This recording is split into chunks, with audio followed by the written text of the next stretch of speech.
Assalamualaikum warahmatullahi wabarakatuh. Pada pertemuan kali ini, kita akan membahas terkait komponen pembelajaran. Apa saja komponen-komponen pembelajaran yang akan kita bahas? Pada pertemuan kali ini, ada 6 topik.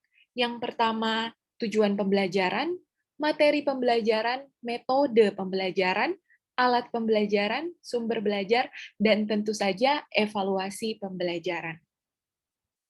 Kita mulai dari topik yang pertama. Apa itu tujuan pembelajaran? Dan kenapa sebagai seorang pendidik kita butuh atau kita perlu menetapkan tujuan pembelajaran sebelum melaksanakan proses belajar mengajar di kelas? Nah, secara definisi, tujuan pembelajaran menurut Robert F. Meagher tahun 1962 adalah perilaku yang hendak dicapai atau yang dapat dikerjakan oleh siswa pada kondisi dan tingkat kompetensi tertentu. Lalu menurut Umar Hamalik 2005, tujuan pembelajaran adalah suatu deskripsi mengenai tingkah laku yang diharapkan tercapai oleh peserta didik setelah berlangsungnya pembelajaran. Nah, baik definisi pertama maupun definisi kedua, di sini kita bisa lihat bahwa jika kita berbicara tentang tujuan pembelajaran, artinya ada perilaku yang ingin dicapai oleh peserta didik, dan perilaku itu tentu harus dapat diamati oleh peserta didik, agar bukan peserta didik ya, oleh pendidik, oleh guru, agar guru dengan mudah bisa mengukur, sehingga bisa mengetahui apakah tujuan pembelajaran itu tercapai atau tidak.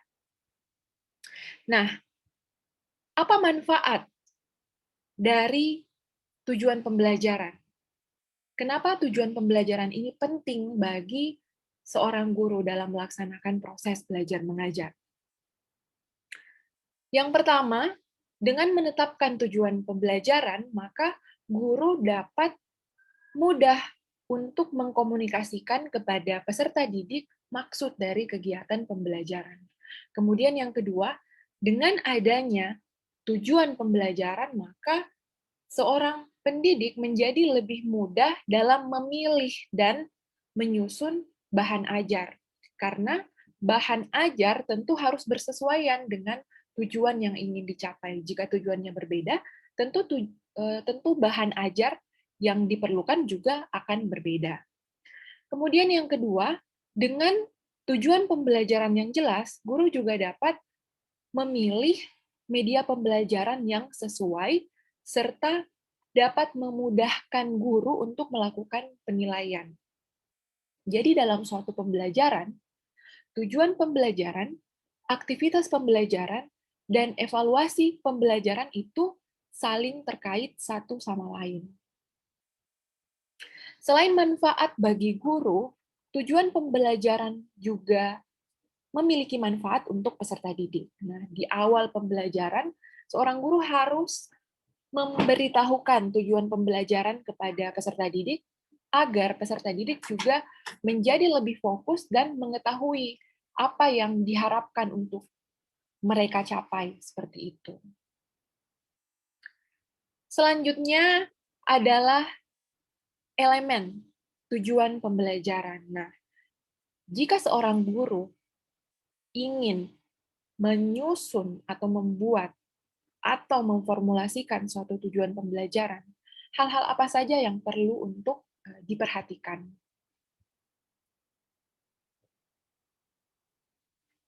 Elemen tujuan pembelajaran terdiri atas 3. Yang pertama, menyatakan apa yang seharusnya dilakukan oleh peserta didik. Yang kedua, menyatakan kondisi yang terjadi saat kegiatan belajar mengajar berlangsung. Dan yang ketiga, memuat petunjuk jelas terkait standar minimal dalam pencapaian pembelajaran. Nah, untuk membuat tujuan pembelajaran, kita dapat menggunakan format ABCD. Apa itu ABCD? Audience, Behavior, Condition, dan Degree. Audience adalah peserta didik, behavior adalah perilaku yang dapat diamati yang dituangkan dalam KKO, kemudian condition merupakan kondisi ketika kegiatan belajar mengajar berlangsung, dan degree merupakan kriteria minimal pencapaian hasil belajar.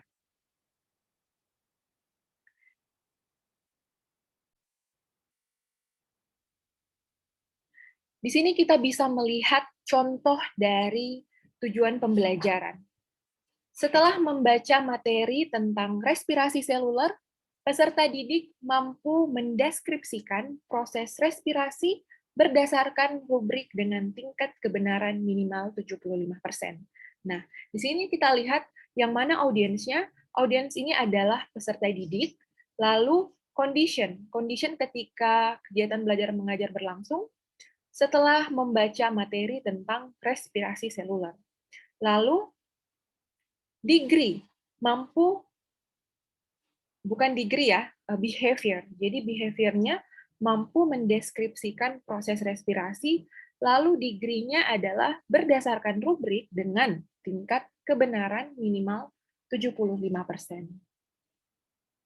Oke, jadi jelas bahwa untuk membuat tujuan pembelajaran yang baik, maka kita dapat mengikuti rumus ini. A, B, C, D. Ada audience, ada behavior, ada condition, dan ada degree.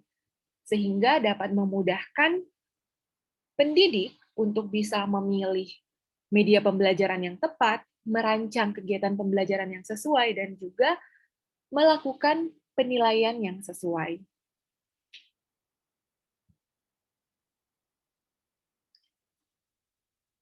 Ini adalah taksonomi Bloom.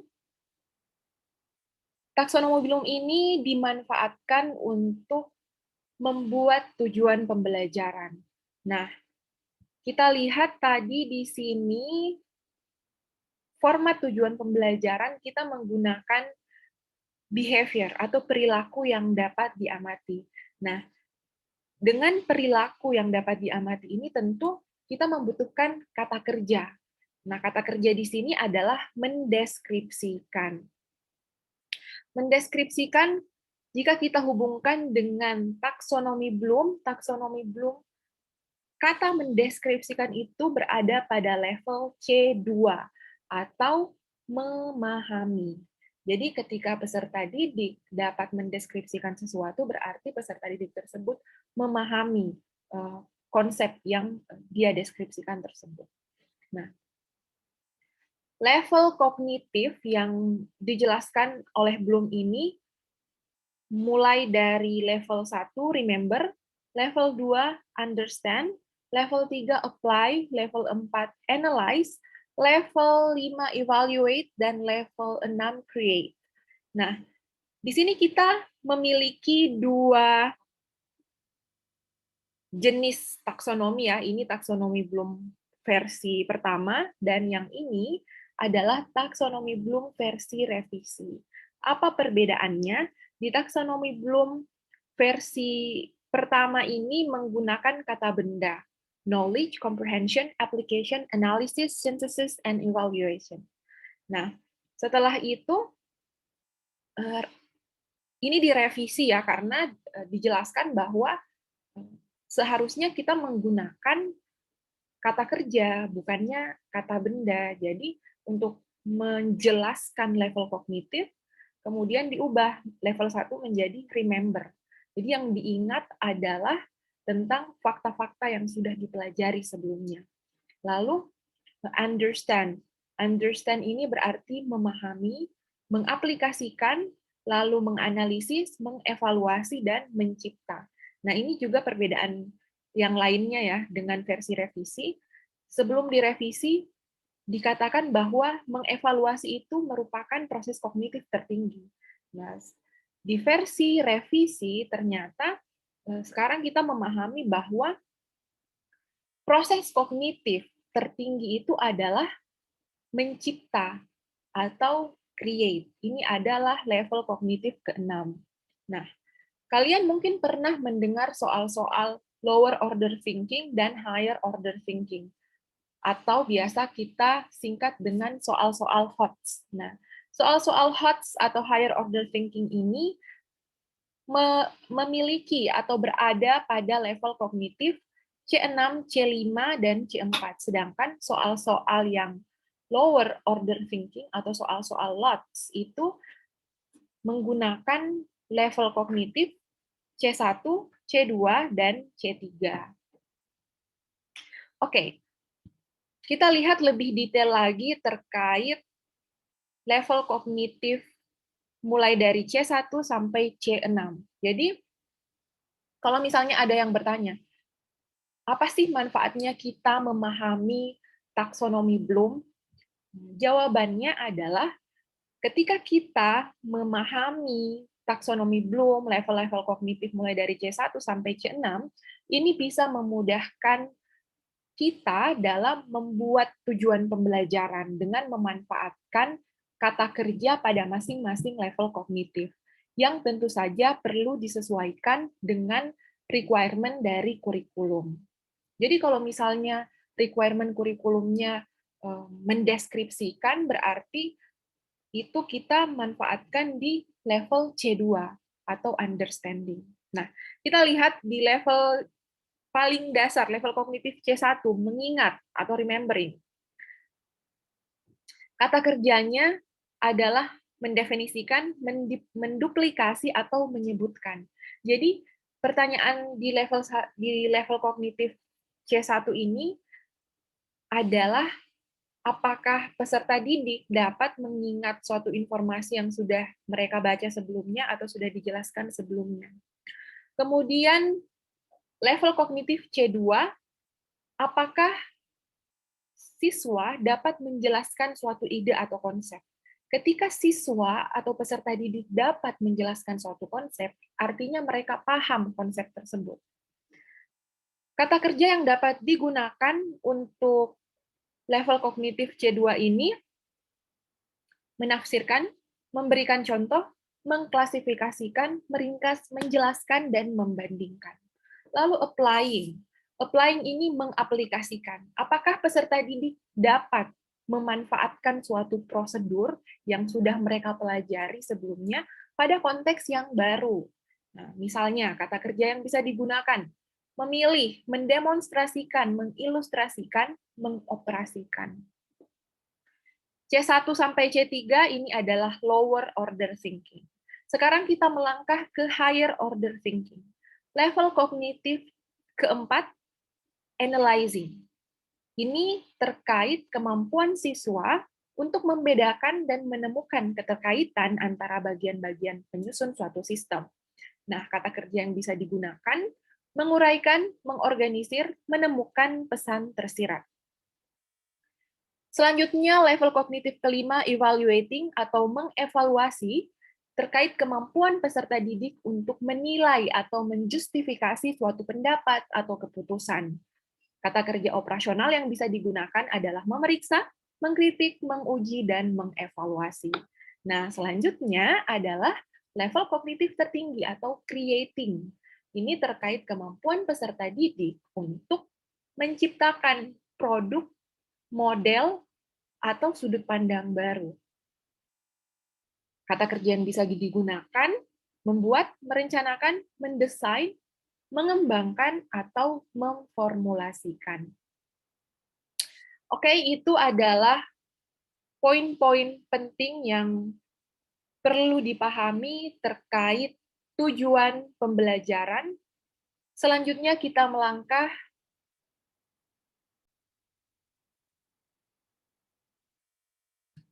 materi pembelajaran. Nah, sebenarnya apa yang kita maksud dengan materi pembelajaran?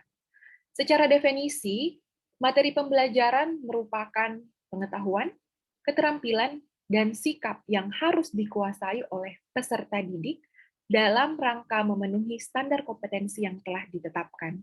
Jadi, ini adalah konten ya. Kalau materi pembelajaran berarti konten atau isi yang ingin kita pelajari.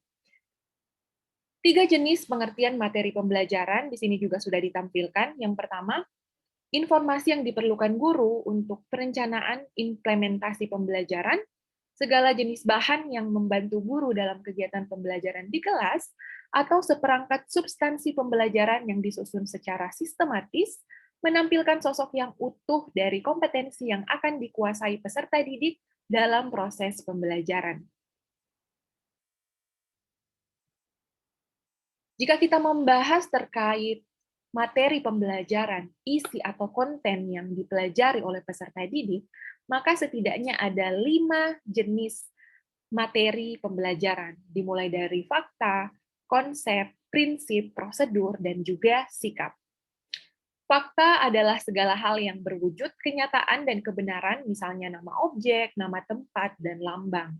Konsep merupakan segala sesuatu yang berwujud pengertian-pengertian baru yang merupakan hasil pemikiran, meliputi definisi, pengertian, hakikat, dan ciri khusus. Lalu prinsip, berupa hal-hal pokok dan memiliki posisi penting, misalnya dalil, rumus, dan teori. Prosedur merupakan langkah sistematis atau berurutan dalam melakukan suatu aktivitas, misalnya langkah dalam menerapkan metode ilmiah, dan selanjutnya adalah sikap, merupakan nilai yang mendasari keyakinan dan pendirian individu.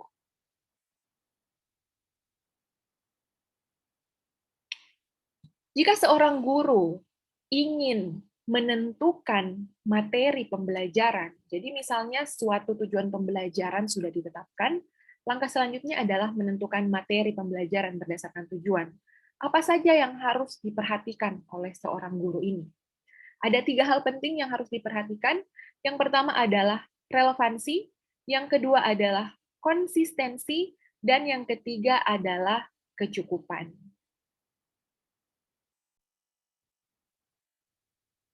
Relevansi maksudnya materi pembelajaran hendaknya relevan dengan pencapaian standar kompetensi dan kompetensi dasar.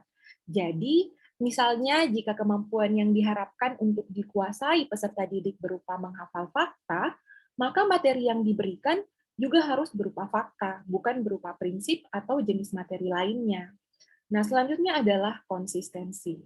Nah, jika kompetensi dasar yang harus dikuasai peserta didik ada 2 macam, maka materi yang harus diajarkan juga harus mencakup kedua macam materi tersebut. Nah, selanjutnya adalah kecukupan atau adequacy. Nah, ini berarti materi yang diajarkan hendaknya cukup atau memadai dalam membantu peserta didik menguasai kompetensi yang perlu untuk dicapai. Nah, ini berarti materi yang kita ajarkan itu tidak boleh terlalu sedikit dan juga tidak boleh terlalu banyak. Nah, karena jika terlalu sedikit, itu bisa menghambat tercapainya standar kompetensi atau tujuan yang ingin kita capai. Dan jika terlalu banyak, juga akan menyebabkan terlambatnya pencapaian target kurikulum. Selanjutnya adalah hal-hal yang perlu dipertimbangkan dalam mengembangkan materi pembelajaran. Yang pertama adalah potensi peserta didik, karakteristik daerah, tingkat perkembangan peserta didik, kebermanfaatan, struktur keilmuan, alokasi waktu, aktualitas kedalaman, dan keluasan materi, serta relevansi kebutuhan peserta didik dan tuntutan lingkungan. Jadi, ada sangat banyak hal yang perlu kita pertimbangkan ya dalam mengembangkan materi pembelajaran. Nah, dalam hal ini tentu kita harus mempertimbangkan apakah materi yang kita pilih itu sesuai dengan tingkat perkembangan peserta didik. Lalu, apakah ini bersesuaian dengan karakteristik daerah di mana peserta didik tinggal. Apakah materi ini bermanfaat? Apakah dapat langsung dimanfaatkan oleh peserta didik? Lalu apakah jika saya mengajarkan materi ini, waktunya akan cukup sesuai dengan alokasi waktu yang disediakan? Seperti itu. Dan apakah ini relevan dengan kehidupan peserta didik? Jadi dengan demikian, maka dengan mempertimbangkan hal-hal ini, maka diharapkan kita dapat menyajikan materi pembelajaran yang berkualitas, karena selain bersesuaian dengan tingkat perkembangan dan potensi peserta didik juga dapat dimanfaatkan oleh peserta didik tentunya, baik itu bagi dirinya sendiri, masyarakatnya, maupun sebagai warga negara. Oke, selanjutnya adalah terkait metode pembelajaran. Jadi, ada beragam metode pembelajaran yang dapat dimanfaatkan oleh seorang guru dalam menyajikan suatu materi. Nah, dari berdasarkan asal katanya, metode ini berasal dari kata meta dan hodos. Meta artinya melalui dan hodos artinya jalan. Sehingga metode itu dapat diartikan sebagai jalan yang harus dilalui untuk mencapai suatu tujuan. Jadi kembali lagi, pasti selalu fokus kita pada pencapaian tujuan pembelajaran. Nah, ada beragam metode pembelajaran, misalnya metode ceramah, metode tanya jawab, metode diskusi, resitasi, kerja kelompok, eksperimen, role playing, dan sistem regu. Nah, untuk menentukan metode mana yang sesuai, tentu kita harus mempertimbangkan tipe pengetahuan. Misalnya, bagaimana tingkat perkembangan intelektual anak ini juga bisa menjadi pertimbangan ya. Kemudian bagaimana materi apa atau jenis pengetahuan apa yang ingin kita sampaikan ke peserta didik. Bagaimana alokasinya, alokasi waktu yang tersedia. Kemudian bagaimana kemampuan kita sebagai seorang guru. Apakah jika kita menerapkan metode ini, kita mampu menerapkannya dengan baik. Lalu bagaimana dengan fasilitas yang ada di sekolah? Jika kita memilih metode ini, apakah fasilitas yang ada di sekolah itu mendukung atau tidak? Seperti itu. Jadi, memilih metode pembelajaran juga harus mempertimbangkan beberapa hal ya, seperti yang dapat Anda lihat di sini. Selanjutnya, alat pembelajaran. Nah, apa yang dimaksud dengan alat pembelajaran? Nah, alat pembelajaran ini juga dikenal dengan istilah alat peraga.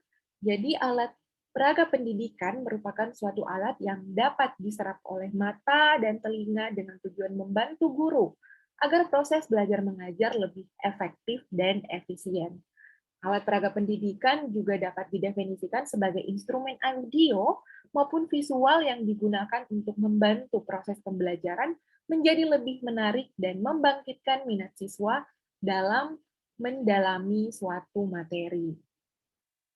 Jadi alat pembelajaran ini perannya sangat penting ya untuk membantu meningkatkan efektivitas dan efisiensi pembelajaran. Selain pembelajaran menjadi lebih efektif, alat peraga tadi juga bisa membantu menyesuaikan dengan karakter siswa, sehingga membantu siswa lebih mudah memahami pelajaran, sehingga pelajaran juga dapat dilaksanakan dengan lebih teratur. Selanjutnya adalah sumber belajar. Nah, ini adalah komponen yang penting untuk dipahami juga. Apa itu sumber belajar? Sumber belajar adalah semua sumber, baik berupa data, orang, dan wujud tertentu yang dapat digunakan oleh peserta didik dalam belajar, baik secara terpisah maupun secara terkombinasi, sehingga mempermudah peserta didik dalam mencapai tujuan pembelajaran atau kompetensi tertentu. Nah, apa saja yang dapat menjadi sumber belajar dalam suatu proses pembelajaran?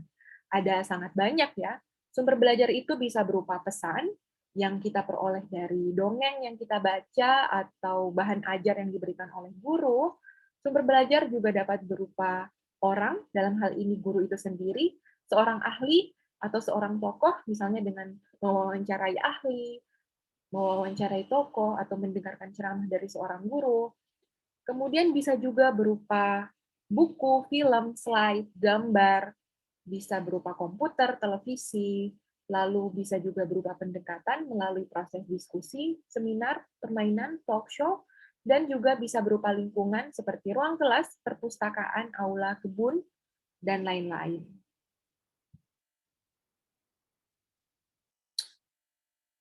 Hal yang tidak kalah penting untuk kita pahami terkait komponen pembelajaran adalah evaluasi pembelajaran.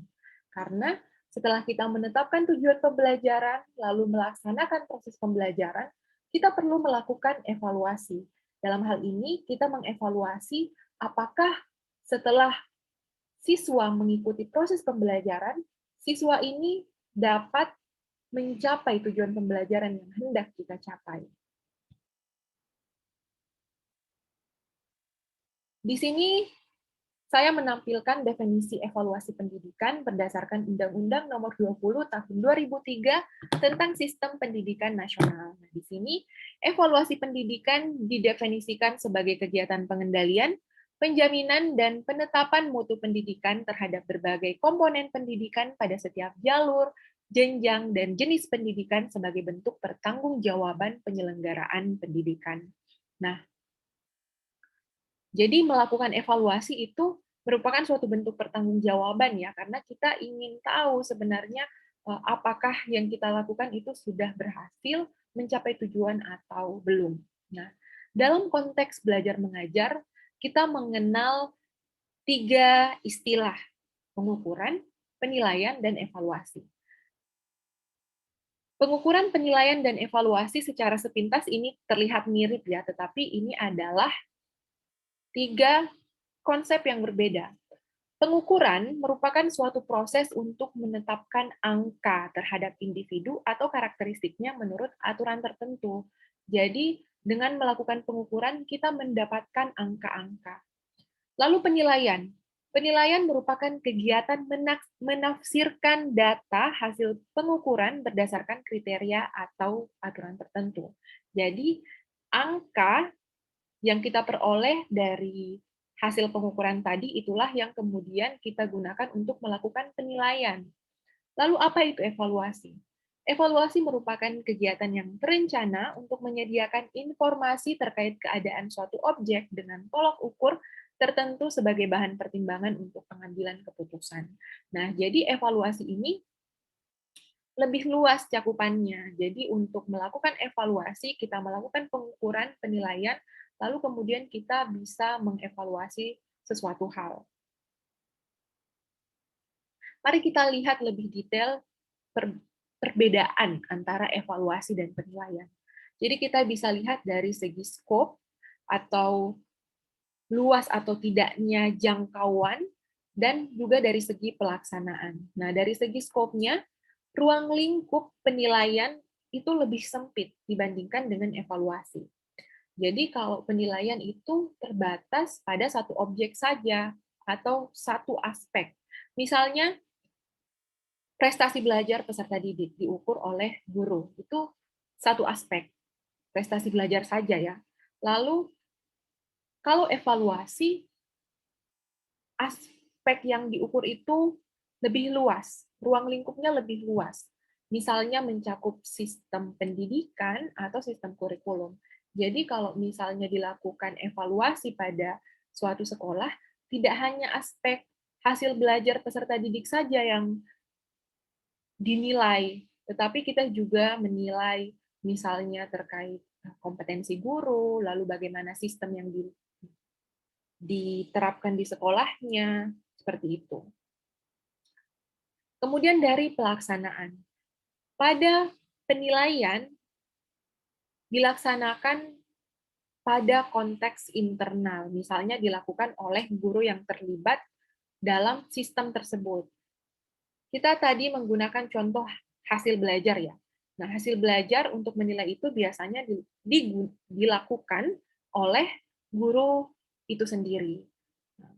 Sedangkan untuk pelaksanaan evaluasi itu bisa dilakukan oleh pihak internal ataupun pihak eksternal. Oke, nah selanjutnya,